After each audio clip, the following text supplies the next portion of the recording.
హిందూ టెంపుల్లో చాలా వైభవంగా ప్రతిష్టాత్మకంగా మనకి గోపూజతో చక్కటి పూజ ప్రారంభం కాబోతుంది. శతచండీ యాగం కోసం అందరూ సంసిద్ధులు అవుతున్నారు. ఋత్వికులందరూ సిద్ధంగా ఉన్నారు. చూస్తున్నాం ఎంత మంగళకరమైన శుభకరమైన వాతావరణం కనిపిస్తుందో చెప్పనవసరం. మనతో పాటు ఇక్కడ ప్రధాన అర్చకుల్లో ఒకరైన పునీత్ కుమార్ శర్మ గారు ఉన్నారు, సెయింట్ లూయిస్ టెంపుల్ కి సంబంధించి. నమస్కారం అండి. అలాగే శ్రీనివాస్ గారు ఉన్నారు. నమస్కారం అండి. ప్రస్తుతం ఇప్పుడు జరగబోతున్న గోపూజ గురించి తమరు వివరిస్తారని అనుకుంటున్నాం. ఓం శ్రీమాత్రే నమః. ఓం నమః శంకరాయ. అందరికీ నమస్కారం. ఈ శతచండీ సహిత శతరుద్ర యాగం అనేటువంటి మహత్తరమైనటువంటి దివ్యమైనటువంటి మహా ఉత్సవ అమ్మవారి కార్యక్రమం నందు ప్రప్రథమంగా గోపూజ కార్యక్రమం ఇప్పుడు నిర్వహించబోతున్నాం.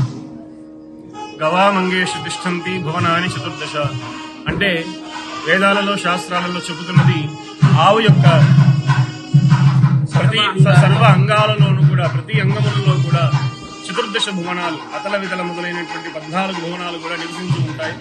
అటువంటి అన్ని లోకాలలో మనం ప్రత్యక్షంగా వెళ్లి పూజించలేము కాబట్టి ఈ గోమాతను పూజిస్తే అన్ని లోకాలను కూడా పూజించినటువంటి ఫలితం కలిగి లోక శ్రేయస్సు లోకా సమస్త సుఖినోభవంతో అనేటువంటి మంగళ శాసనం జరుగుతుందని భావించి అమ్మవారి దయతో ప్రారంభించబోతున్నాం. ప్రధాన అర్చకులు గోపూజ చేయడానికి గోమాతను ఎక్కడి నుంచి తీసుకొచ్చారు అని. గోమాతని మనకి ఇండియా నుంచి కొంతమంది ఇక్కడ గోశాలలో పెంచడం ప్రారంభించారు. భగవంతుడి దయ వల్ల మనకి ఆ అవకాశం కలిగింది. ఇక్కడ ఆవులు కాకుండా మనకి ఇండియా నుంచి మనం చేసేటటువంటి ఆవులను ఇక్కడికి తీసుకురావడం జరిగింది. గోవు యొక్క ప్రతి అంగంలోనూ ఒక్కొక్క దేవత ఉంది కనుక సమస్త దేవతలు.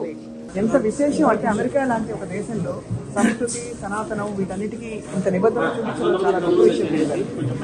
చాలా సంతోషం అంటే ఆ గోవుని కూడా మనం వీక్షించి గో ప్రదక్షిణ చేయడం చాలా ఒక మంచి అలవాటు అని చెప్పి పెద్దలు కూడా జీవిస్తూ ఉంటారు. విశేషమైన రోజులు మనం గోమాత ఇప్పుడే మెంఫిస్ నుంచి ప్రత్యేకంగా తీసుకొచ్చారని తెలుస్తోంది ఈ గోమాతని.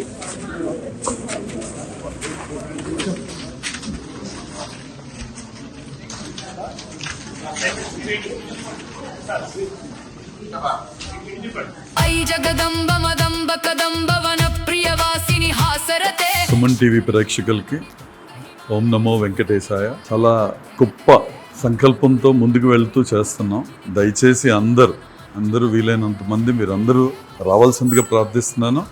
అలా కాకుండా కూడా లైవ్ టెలికాస్ట్ అలా చూసినా కూడా ఎక్కడి నుంచైనా ఈ కార్యక్రమంలో భాగస్థులు కండి. అదే నా కోరిక, విన్నపం.